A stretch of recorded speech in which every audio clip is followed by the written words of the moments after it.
Thank you for joining us on WQPH 89.3 FM Shirley, Fitchburg, Queen of Perpetual Help, and it's another edition of Local Matters. Now on this week's broadcast, we present the conclusion of WSFI, our sister station show, Crosstalk, about Bishop Fulton J. Sheen.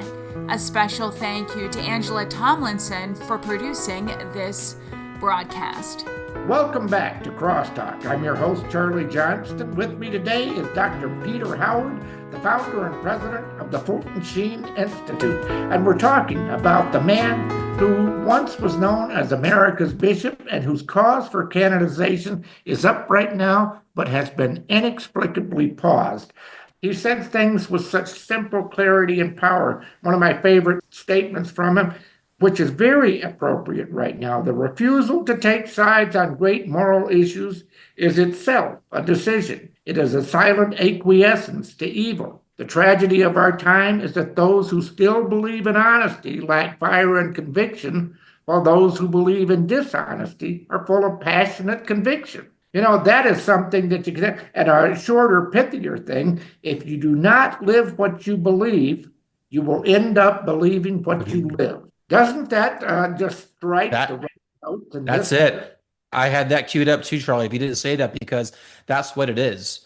And that's how relativism creeps into everything. Those who leave the Catholic Church, or those who hate the Catholic Church too, it's never because of what the church is. It's because of what they want it to be, in their own understanding. What they pretend it to be, yes. Yeah. And here's a great quote too about communism, though, because this goes to the heart right now of what we're battling. He says, communism is both an effect and a judgment on our Western world.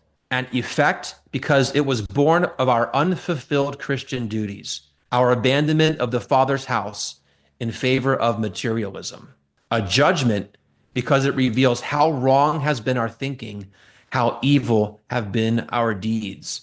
And that's where we are right now. And if we don't go to the heart of the evils that have brought us to this point, 250 years right now, since the founding of our nation will quickly crumble, even though it has every sign right now of a renaissance. But the rebirth has to include Christ explicitly, not just a pluralism based off of just a common law, because for 250 years, if that was the answer, it would have worked. But what happens is when you reject first principles, then a democracy is just the rule by the mob, whoever's in power. Right. And that's why we can shift every 4 years or almost every 2 years radically. How is that possible? Is because our foundations are basically God. And so Sheen brings us back to that. It's a great battle between good and evil right now. We both talked about some of the powerful things, powerful, pithy things that Bishop Sheen said. I want to talk a little bit about his life before he became Bishop Sheen. I have a friend, a family friend, his mom knew Bishop Sheen when he was a priest up in Peoria. And before he became well known, she used to make the drive up there from Belleville, Illinois, in order to hear him. Peter, I'd like to go through some of the things. Bishop Sheen, everybody knew him when he became America's bishop through his radio and TV shows. But what about Archbishop Sheen the man? What's a little bit about his history and how he became who he became? Yeah, gosh, and to do that in about 9.5 minutes is going to be a challenge. But suck it up. I know. Well, here's the thing. I immediately think of the Gospels. What good can come out of Nazareth? God does his greatest works out of really hidden places. Like Sheen would later say too. He says God never works his greatest things through the majority or through known areas and cities, but through the minority and through the hidden places. And Sheen was no different. He was born in El Paso in 1895 and grew up in a farming family. El Paso, Illinois, I should know. Yeah, just a little bit north of Peoria. And like I said, he grew up, in his youngest years, he was out there on the farm and he was killing chickens and things. He said two things that came out of that. One, he killed so many chickens that he swore he would never have a chicken again in his life. And the other one was he says he was so glad that he did it though, because it was in that environment that he learned the value and the ethic of hard work, which once he translated that to his intellectual life and teaching and everything else, well, the rest is history. We can see that. But when he was young, he grew up in a strong Catholic family. When he was baptized, he was consecrated to our Blessed Mother on the altar right there, right next to where he was baptized. And then he moved to Peoria not too long after, and he was young, so he can go to school there. And something happened when he was there that many people might not know about, but it was a prophecy given to him by the bishop. He was an altar boy serving Bishop Spalding. During the mass, he dropped one of the glass cruets, and it fell on the ground and it shattered. And Sheen said there's no sound that's any louder than a glass cruet smashing on a marble floor in a cathedral. And he was mortified, and he was waiting for the bishop or someone to chew him out for doing that. But the bishop never even brought it up after mass. He turned to Sheen afterward and he just asked him a question out of nowhere. He says, "Have you ever heard of the University of Louvain?" And he said, "No." He says, "Well, someday you're going to go there and then you will be just like me." And Sheen never really thought about that until many, many years later, when after he was ordained a priest, he was sent to the University of Louvain, which had a very specialized program called an Institute of Philosophy. It would have been like the elite of philosophical institutes, of our times too. I mean, better than them all. They studied everything that the world was thinking, all the sciences, and then they studied philosophy. And in that system, he went through all of the degrees, but then he did so well that he was invited back to an exclusive exam. It was by invitation only by the faculty. It was for a degree called the agrégé in philosophy. So anyway, he prepared a year for it, and then he came back, took the exam, bunch of professors there. It was an all-day oral examination, one person to the next. And then you found out your grade later on at the special banquet that they had. And if you passed, you got water. If you passed with distinction, you got beer. If you passed with greater distinction, you got wine. And if you got the highest distinction, you got champagne. And Sheen said the champagne never tasted as good as it did that night. So, he was a man who was destined for great things. But the first thing that happened was he got all of these invitations from prestigious universities in Europe and America, and he ran them by his bishop, and he got a telegram with 2 words on it that came back, and it said, "Come home." He came back, he was obedient, and he got put in one of the poorest parishes in Peoria, St. Patrick, and he loved it. It was an all-black parish, and Fulton Sheen said it was one of his favorite pastoral years, and everyone, got to know him. And he was there for not very long, maybe a year or two max. I think it was just maybe a year. And then the bishop called him in and said, "I just wanted to see if you'd be obedient. I've already promised you the Catholic University, so go run along now." And he did. So he taught in Catholic University for about 20 years. His classes were standing room only. He started doing some preaching on the sides. He go to Manhattan. He started preaching there. Some of the feedback he got from some of the notable clerics were he was like the worst preacher they had ever heard. Some of his sermons. And then, of course, the rest is history. But, Sheen behind the scenes, though, he was always relatable to the people. This carried out throughout his life because later on, after 20 years of being a professor and then speaking, he was also being groomed to take over the national director for the Society for the Propagation of the Faith. And that's for all the missions around the world. And basically the purse holder for that was the U.S. bishops, and he directed that. And so it was in those experiences of traveling the world, he was more traveled than the popes were, and that he really began to identify with the vulnerable everywhere. And I think this is a hidden characteristic of Sheen, is because he loved the poor, he loved those who were vulnerable, who were forgotten, and he learned hard lessons. He said one time he went to an island, I think it was Papua New Guinea, and a leper colony, and he gave crucifixes to everybody. And then he saw one hand near the end. He said it was just so disgusting that when he put his hand over, he dropped the crucifix in that hand. And at that very moment, he said he realized that there were 123, not 122 lepers there. and it mortified him. And that it was like a St. Francis moment though, because he realized his selfishness and his lack of love, and he grabbed the man's hand and he kissed it. These are one of so many stories. When he every penny that he made when he later went into television in the 1950s, he made over in today's money is over $100 million just for the TV shows. Every penny of that went toward the missions. He didn't keep any of that for himself. He used like his book sales and things like that, which did well. But $100 million worth, you could say, went all right to the missions. And I think today, he's an icon for the problems that we have in the world today, where we often forget those who are suffering and we look more toward, groups or labels or tags or whatever it may be. So, he was such a model of a true humanitarian. Might be an insult in his mind because the Antichrist will come as the ultimate humanitarian, but he loved humanity. He genuinely did as Christ did. That's why he healed people. Sheen would spend time when he found out somebody, like a woman, lost her job. This was in New York, and he found out about it. And not only did he go and basically say, "Oh, I'm really sorry. I pray for you," he gave her something that she needed right then. And then he went out and he found a job for her, brought her out to it, and then made sure she was happy with it. So, I mean, the FBI followed Sheen. Can you imagine reading this file? I'd love to get it. They followed him, and he was always out there. He'd have a really nice, wool jacket, full length, and they'd often see him come back. By the time he got home, it was gone. He gave it to somebody who was poor on the street who needed it. So he was an exceptional man.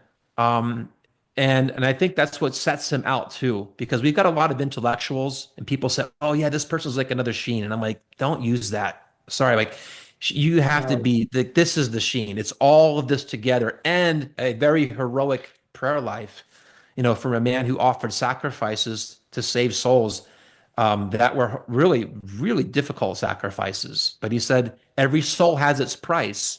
So when you ask the Lord to suffer for somebody, be ready to pay for it." Well, when people say there's another Sheen, no.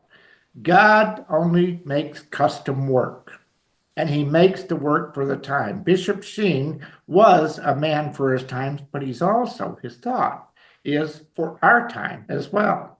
I kind of chuckled when you said when you talked about how early on in his homilies they were saying, "Oh man, that's the worst I've ever heard." I've run a lot of big political campaigns.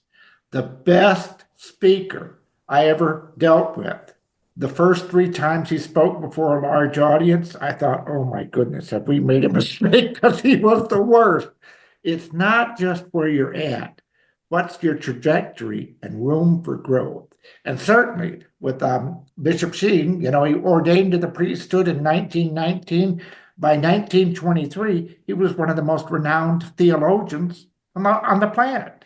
The guy was like a comet, brilliant. We're going to talk about what's relevant about Bishop Sheen today. I personally think, Peter, that Bishop Sheen is part of the cutting edge between reality, that we are going to be a church that serves Christ, or whether the church is going to be a praying NGO. We'll be right back.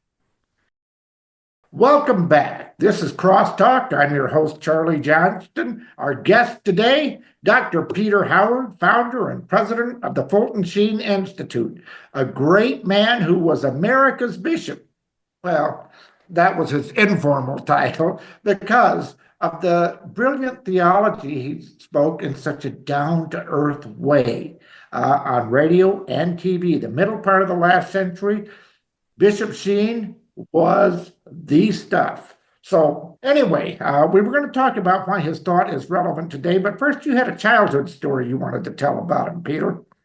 Yes, it's one of my favorites because I think it speaks to all of us. He was just finishing up his years. It was like minor seminary, college, and he had a priest that he became very, very close to, Father Bergen. And this was a priest also who told Sheen, after listening to him in the debate club that Father Bergen was the moderator of, after he listened to Sheen's first defense of whatever he did, he said, "You're the worst speaker I've ever heard." And it was from Father Bergen, and he never told him why. And Father Bergen later on, well, he just kept silent, and Sheen came at his door and knocked on it, and he said, I figured it out. I figured out what it is. And he's like, what is it? He says, I have to be natural. I have to actually just be myself. And he said, that's right. That's just the prelude. Father Bergen later on, Fulton Sheen, he applied for, it was only a couple of scholarships given out throughout the entire country after taking an examination, that if you received it, you would actually have all of your education paid, even through your doctorate. And Sheen, he won one of those, and he came running down to Father Bergen on the tennis court, and he said, Father, I got it. I got this. I can't believe it. And Father says, he just stopped and looked Sheen in the eyes and says, do you believe in God? And he says, yes, of course I do. He says, no, do you really believe in him? Practically. And Sheen said, at that point, I wasn't so certain. And he says, tear it up. He said, you're called, God's calling you to be a priest. You need to tear that up. He says, but Father, I could do this and then become a priest. Why not? This is an opportunity of a lifetime. Who wouldn't see it that way? And he says, God doesn't want you to delay, tear it up. And Sheen, he did. And he said, there's only a few decisions in one's life that determine the whole course of one's life. That was one for him. And I think that's one for all of us too, is to look for the things that God places in our path. I believe anybody who comes across Fulton Sheen, like it was for me 30 years ago, I listened to a retreat. I didn't have to. That retreat was the massive pivot point for why I'm sitting here before you talking about him, writing my doctorate on him, fighting for his cause. Like never would have imagined that.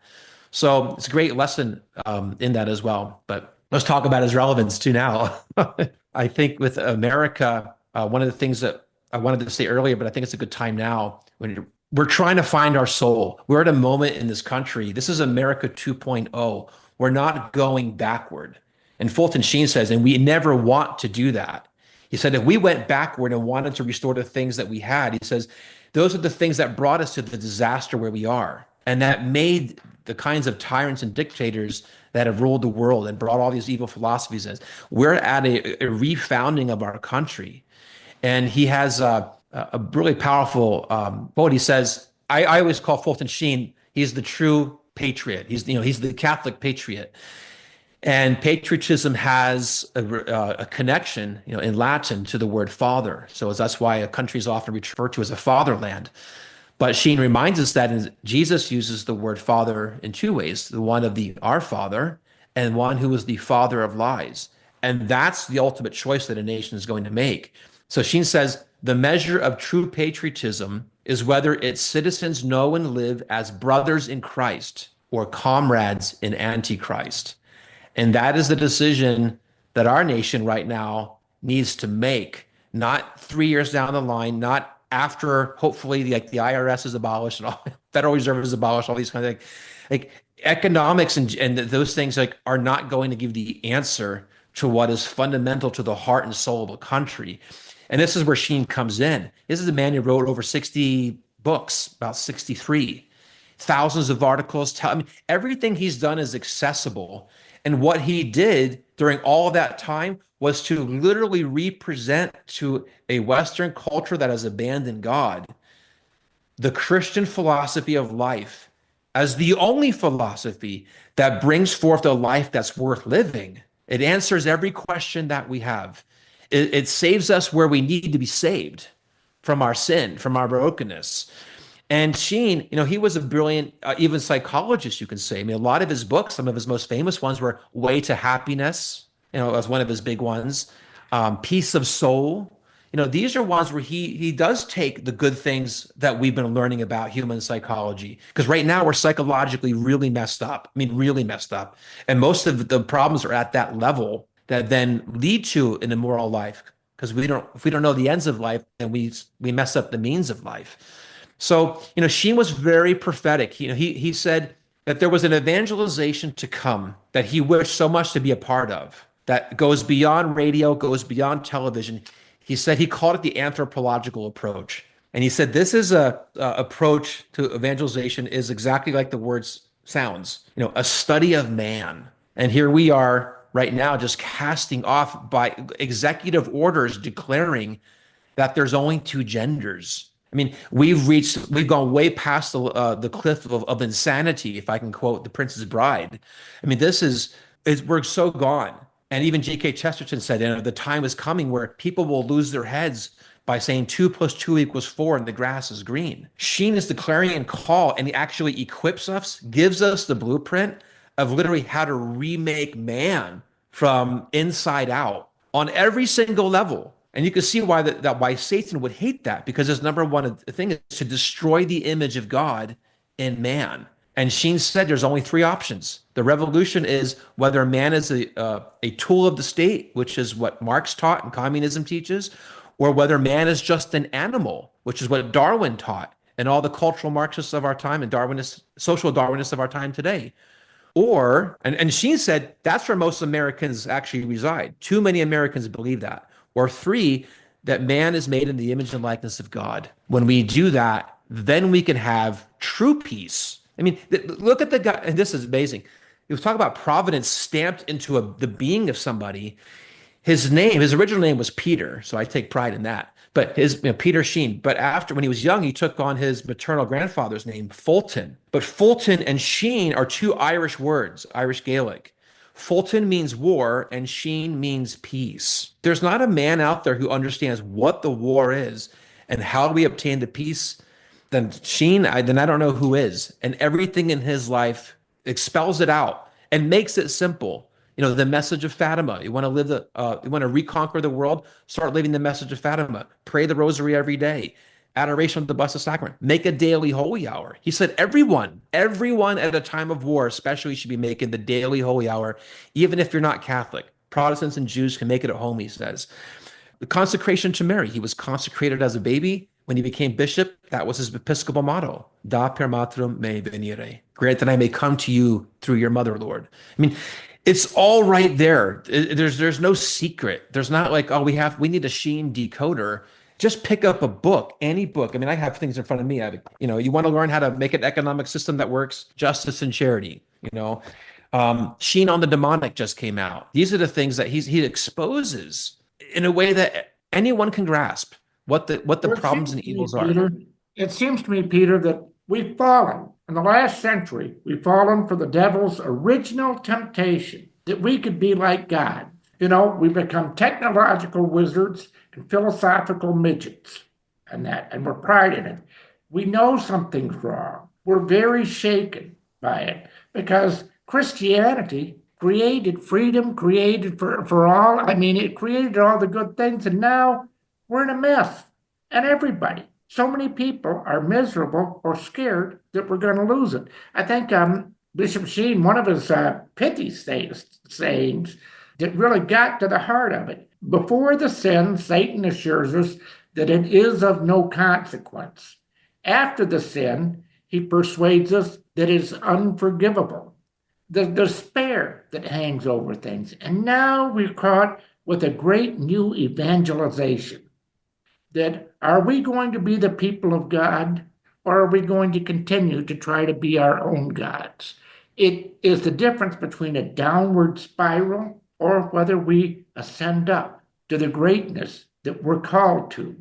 And I think that's a dividing line. And Bishop Sheen's thought can help us. It will help us get back to God and get back to genuine peace, prosperity, and brotherhood. I think that's the dividing line in this age. Absolutely. How to come out of despair.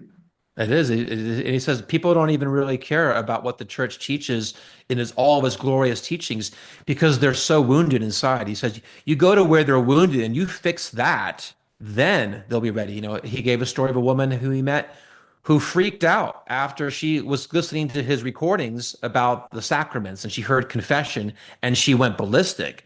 And Sheen's secretary called him and says, look, this woman's going crazy. He says, well, have her listen to one more and then we'll see how she does. So she listens to one more, same thing, goes crazy. It's all about confession. And he said, and so Sheen went and saw this woman and he says, woman, your reaction to what right now is in no proportion to what you've just heard. He said, have you had an abortion? And that was it, because she said yes. He said, nothing else. He could have, he could have decoded the mysteries of the universe and it would have meant nothing to this woman because inside she carried this deep guilt and this, like you're saying, despair and hopelessness of something that she knew was so wrong, and she needed forgiveness. And so after he heard her confession and brought her into the church, baptized her children, I mean, this is the new evangelization of today. Yes, and before the lion can be the lion again, you got to pull the thorn out of its paw. We're just about out of time. Actually, we've been out of time for a couple of minutes. But Sorry. I wanted to thank. Oh no, that's okay. I get to choose. Some final thoughts on, when I think of Bishop Sheen, I think one of the most powerful things to remember. One of the things he said was, it's impossible to lose your footing when you're on your knees. And it's on our knees. It's lowering ourselves to our knees that we will rise to greatness once more. And Bishop Sheen can help. He can help from beyond to do that because of what he left behind. Final thoughts? Well, I agree. It's just like Saint Therese, who was really one of his favorite saints, is that he could do more good from heaven than he could on earth. And when you think about, he reached 30 million people a week, and what his beatification will mean when that happens. And all that needs to be done is for the Diocese of Peoria to simply ask Rome for another date, and then the head of the prefect for the dicastery for saints will bring over a letter. They'll have a mass and simply proclaim it. That's all that needs to be done. So I'm asking everybody who's listening to this, please pray for this. Please also, you could go and sign our petition online at the FultonSheenMovement.com and just let people know, especially the Diocese of Peoria, that we're waiting for this. This isn't a matter of a trophy. This is a matter about bringing to the forefront somebody who is going to be like an architect, a spiritual director, a life coach, a general that we need on every level. That's right where our country is at, most especially, but even where the world is at. Just imagine what this will do when people rediscover him. So that's my prayer, and that's my appeal to everyone, is to do that. Why don't you tell us your website? Most folks will be listening to this. Sure. Well, there's two websites. We have a movement and an institute. The movement started a couple years ago because this was at a standstill to ignite a new flame. So it might not be the most popular behind the scenes with certain individuals, but it's got international movement. That's FultonSheenMovement.com. Go there and sign the petition. To get involved with our activities, FultonSheenInstitute.com. FultonSheenInstitute.com, and you'll find what you need there. We're trying to get him out there because you mentioned he's America's bishop. He's clearly, in my estimation, just like the guy who was the Thomas Reeves, who was his biographer, he wasn't just the most extraordinary Catholic in 20th century America. He really is, I think, America's saint. Thank you, Dr. Peter Howard. I'm Charlie Johnston. For me and for Dr. Peter Howard, I thank you for listening today. And I'll tell you, I believe that this is the year that it's going to get rolling again, because this is a pivotal year, I believe, in which we will decide, are we the people of God or are we just animals? Thank you once again, and we'll see you next time on Crosstalk. Thanks, Charlie. You've been listening to Crosstalk with Charlie Johnston. Visit the CORAC website at corac.co, not .com, but .co. Thank you for listening to another edition of WQPH's Local Matters. We hope you enjoyed the broadcast and hope you have a blessed week.